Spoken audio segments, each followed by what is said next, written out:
कर्मों का फल। कहीं दूर एक शिकारी रहा करता था। वह जंगल में शिकार करके अपने जीवन को चलाया करता था। वह कई साल से शिकार किया करता था। अब वह एक बहुत ही अच्छा शिकारी बन चुका था।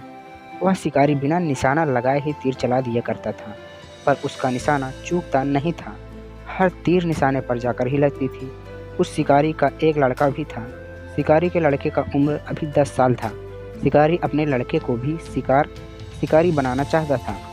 शिकारी अपने लड़के को कुछ समय पर जंगल में ले जाकर शिकार करना सिखाया करता था। शिकारी का लड़का भी अपने पिता से काफ़ी खुश रहता था। वह भी अपने पिता के जैसा ही बनना चाहता था। एक दिन की बात है, शिकारी अकेले ही जंगल में शिकार करने चला गया। उस शिकार को जंगल में एक हिरनी और उसका बच्चा नजर आया। हिरनी का बच्चा काफ़ी ज़्यादा खूबसूरत लग रहा था। उसको देखते ही बन रहा था, पर शिकारी को यह खूबसूरती कहाँ नजर आने वाली थी। उसने अपने धनुष से हिरनी के बच्चे पर तीर चला दिया। हिरनी का बच्चा जमीन पर गिर तड़पने लगा। हिरनी अपने बच्चे को छोड़कर ना भाग सकी। वह अपने बच्चे को जख्म को चोट चाटने लगी।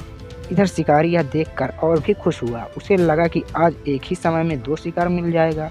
उसने फिर एक तीर को चला दिया। वह तीर हिरनी को जा लगी। अब वह भी जमीन पर गिरकर तड़पने लगी। फिर से शिकारी को झाड़ियों में से कुछ हिलने की आवाज़ आई। शिकारी को लगा कि आज 3 शिकार एक ही साथ मिल गए। उसने एक और तीर झाड़ियों में चला दिया। तीर लगने के बाद एक चीख निकली। यह चीख किसी इंसान की थी।